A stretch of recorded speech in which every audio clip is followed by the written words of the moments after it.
Jerome Powell just absolutely nuked the markets at the FOMC meeting.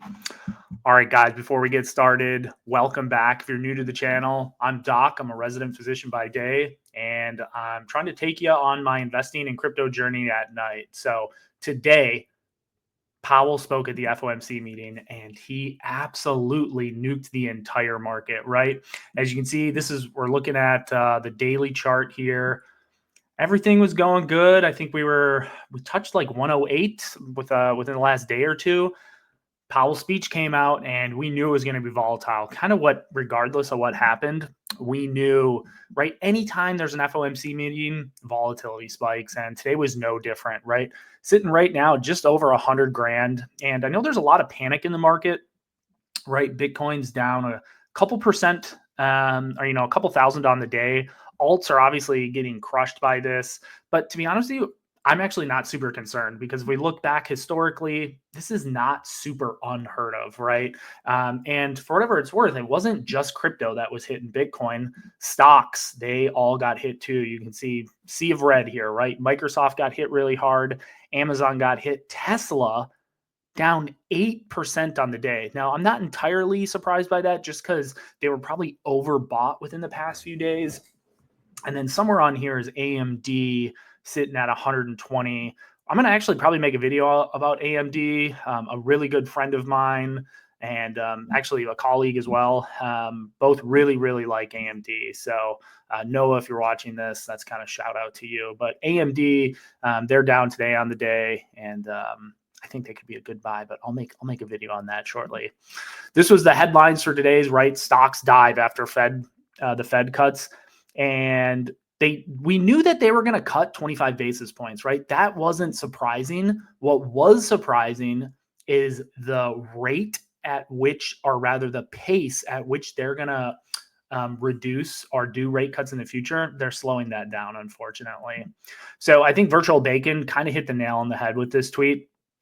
So this is just a summary of what happened today, the FOMC summary. I have a couple videos I'm going to show here later, but the big thing that not a lot of people talking about is that the Fed is still selling assets, right? The money printer's not on yet. And what he means by that is we're still in quantitative tightening, right? This is a quote from Jerome Powell at the FOMC meeting today.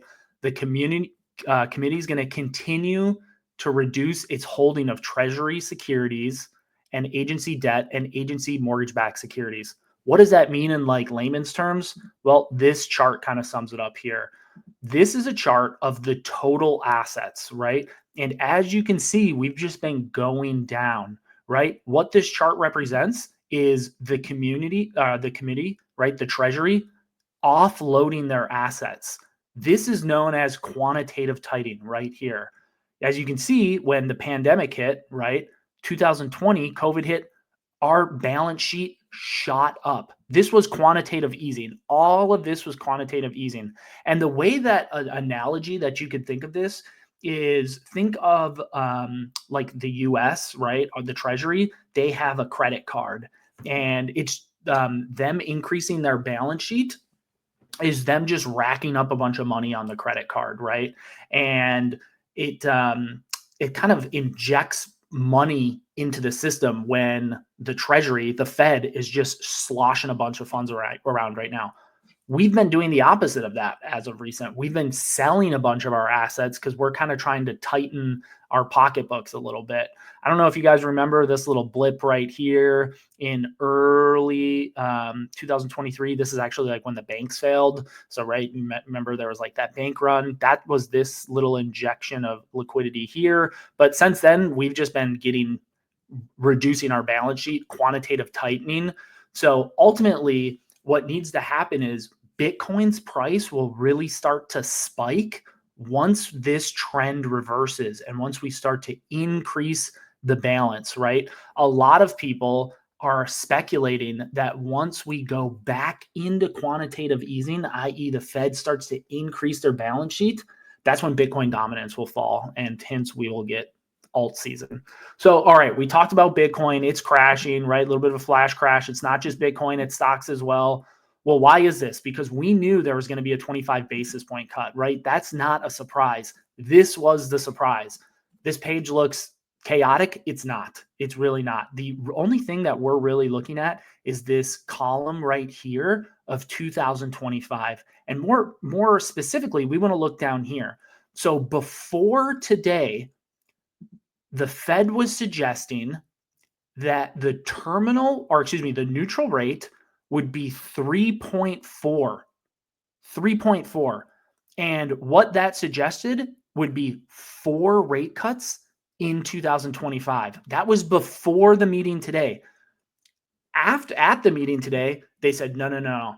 Our new neutral rate, our terminal rate for 2025, and these are just projections, right? The Fed and the FOMC, they're like notorious for just changing their minds. It's actually kind of all like a big scam in some ways, but this is their projections. They have a horrible track record. They have no problem switching on us like overnight. But at the FOMC today, they said, hold up, the terminal rate for 2025 is actually, they're projecting to be 3.9. Previously 3.4, now 3.9. So what does that mean? That just means there's going to be less rate cuts than we originally thought for 2025. There was going to be 4, now there's going to be 2. So another way to interpret this is it's more expensive for the Fed to borrow money. The irony of all of this, though, is we have over $35 trillion in debt.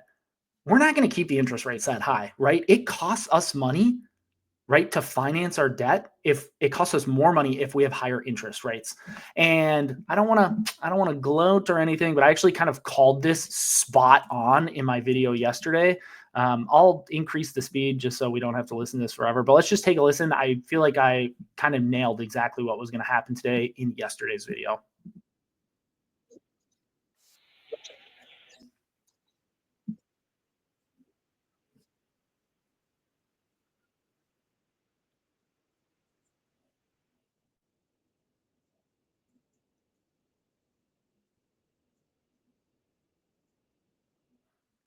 You heard it right there, right? If he says there's going to be less rate cuts for 2025, Bitcoin's not going to respond yesterday. This was my video from yesterday, which kind of popped off for some reason too. This is the most views I've ever gotten on a video. No idea what happened, but I love it. Maybe this is a good time. If you're getting any value out of this, give me the like video or give me a thumbs up, like the video, comment, subscribe, do all the things. But Bitcoin did respond poorly to this news that we're continuing to decrease the Fed balance sheet, and there's now less projected rate cuts. So I tweeted this out today, right? The dollar is actually spiking on this news, and I'm sure a lot of you know, but the dollar also goes by the Dixie, the DXY.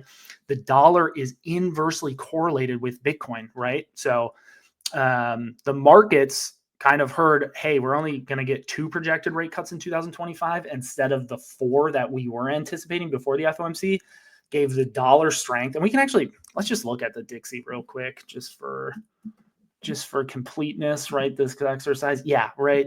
It's flying. So it's at 108. I'm sure you guys follow Benjamin Cohen into the Cryptoverse. If you don't, it's a great channel. I'd highly recommend it. He's projecting that the dollar will continue to gain strength until next year. And that's okay, right? If it reverses, that's good for Bitcoin, right? When the Dixie, i.e. the US dollar goes down, Bitcoin historically goes up. So this was a really interesting clip. I just wanted to play this. This is actually from the FOMC meeting today. And now that I'm just like thinking of this might be like the hook for my thumbnail part of the video, but really interesting question that was asked at the FOMC. Let's take a listen.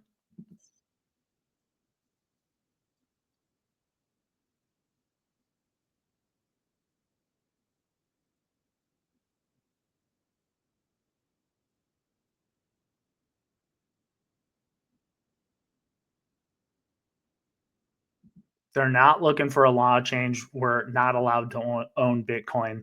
This was, when the question was asked, I watched the FOMC in real time.